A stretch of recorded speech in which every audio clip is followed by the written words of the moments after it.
Hello REVSOUL here, welcome you all guys to a new video. Today I just brought the one of the underrated motorcycle in the 250cc category, the Bajaj Pulsar N250 guys.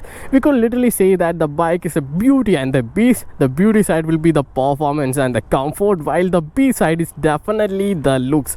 So let's get to know about the beauty and the beast, the Pulsar N250, starting with the paint scheme.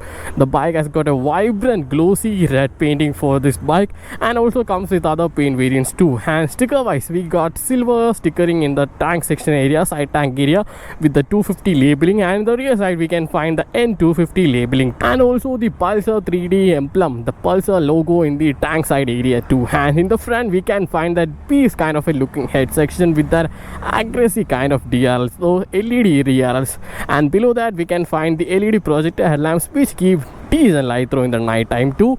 And indicators, Bajaj just upgraded the indicators from halogen to LED so that the build quality and the overall quality of the bike is also improved guys. And the rear side we can find that iconic looking tail lights for the Bajaj Pulsar N252, that LED tail lights in the rear side. And before jumping on the bike, let's check out the seats. We get split seat setup for the Bajaj Pulsar N250, and the comfort wise we get softer padding for the rider than the pillion, definitely like other bikes too. And getting on the bike, the first thing to be noted will be the seat height, right?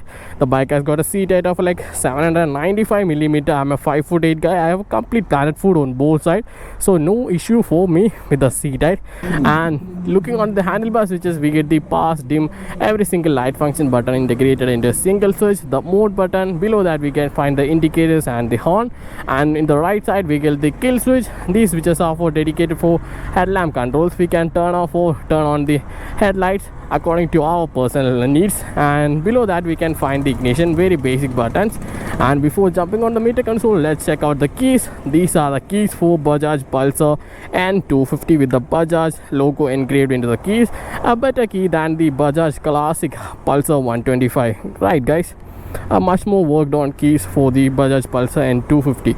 And jumping on the meter console, we get the same meter console as that of the Bajaj Pulsar 125, the classic meter console, the LED meter console with warnings on either side. We get the tachometer, gear position indicator, the speedometer, and below that the odometer, fuel indication, time, side stand warning. And we also get 3 riding mode, like more like it's a 3 ABS mode. We get road mode. Double pressing this button we can jump to rain mode, and again double pressing we can go to off-road mode. In the off-road mode we can literally turn off the rear side ABS, while on the rain mode and the road mode the ABS works much more like other bikes.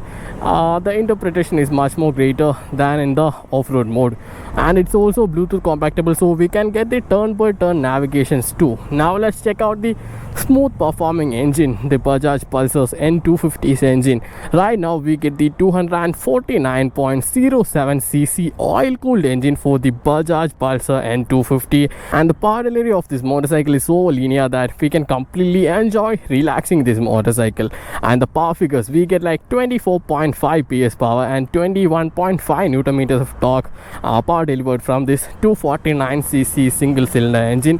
And we also get 5-speed gearbox, and we also get the slipper clutch, traction control, and other beautiful features too for the Bajaj Pulsar N250. And braking side, right now we get 300mm disc rotors in the front side with the 2-piston Graymaker calipers, just like the calipers we did find in the Bajaj Pulsar NS400. And the braking bite is insane for the motorcycle. We can completely change the braking bite by changing the ABS mode from road to complete off-road. And in the rear side we get the 230mm disc rotors, again with the single piston like Graymaker calipers. Especially I did the braking completely in the front section. I did not use rear brakes that much because the front brakes are enough and more for this Bajaj Pulsar N250 guys. Now let's look into the comfort side, and the major thing responsible for the comfort will be those suspension. We get 37mm USD forks in the front side and a Nitroc monoshock suspension in the rear side, where we can also adjust a preload. Right now the suspension is set more on the softer side so that we can get complete relaxed ride with a comfortable ride on the Bajaj Pulsar N250. And tires, we get the MRF Zapper FX2 tires with 110 section in the front side and the 140 section tires in the rear side guys. It's also tubeless, so in case case of puncture, we can easily fix up the punctures and start riding. And alloy wheels, we get the 17-inch alloy wheels in the front and the rear side too, and we also get like 165mm ground clearance. And look at the underbelly design, guys, much sharper, giving that brutal look even in the underbelly panels too. And before going for a short ride, let's also hear the exhaust note. This is one of the best sounding single cylinder machines, guys. Just hear it out.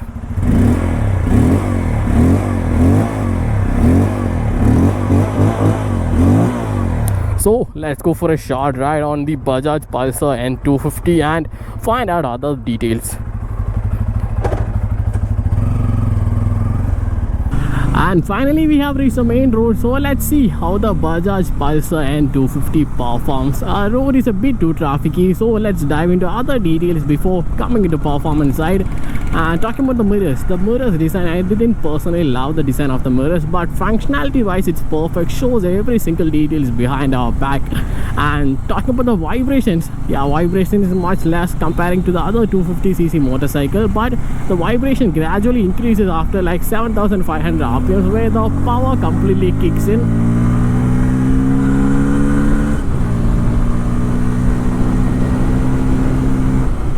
Just like that, we can extract the power from this 250cc engine. And vibrations, just like I said before, if we are riding in the mid RPMs, so 4000 5000 RPMs, vibrations are so minimal, just like there's no vibrations. And the vibrations increases in the foot pegs, the handlebars and the levers after like 7500 RPM, where the complete brutal character of this machine rises up.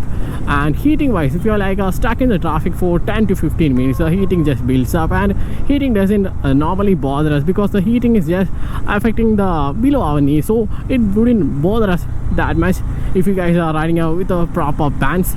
And comfort wise, the bike definitely provides a better comfort than the KTM Duke 250, but the other drawback would be because of the softer suspension, we can't completely enjoy the bike in the corners because the softer suspension doesn't give that confidence to dip the bike in the corner. Diving into fuel efficiency side, before that let me just talk about the fuel tank. Right now we get like 14 liters fuel tank, and the fuel efficiency is like 40 km per liter, which are great numbers for a 250cc engine. And the tank capacity, I mean the whole tank capacity can be like 550 to 560 km per full tank according to your riding. It can also vary, guys. And since the bike has got very great low and torque and mid-range, the bike can easily get a proper tractability too. The bike can handle like 40 km per hour in the 5th gear itself without any single knocking too, which is a great deals for a city bike. Finally, looking at the pricing side, right now the bike costs about like 1,38,000 rupees ex-showroom pricing for this bike on Kerala Trivandrum. This is a great value for money bike for such pricing, but if the bike also had the sport shift, it would be a killer deal. Right now it's a truly value for money. Comparing to the other 250cc motorcycle also, it's a completely value for money motorcycle with a great build quality and a proper 250cc engine which loves to hang around the mid RPMs. And if you guys need power, it's also ready for that too.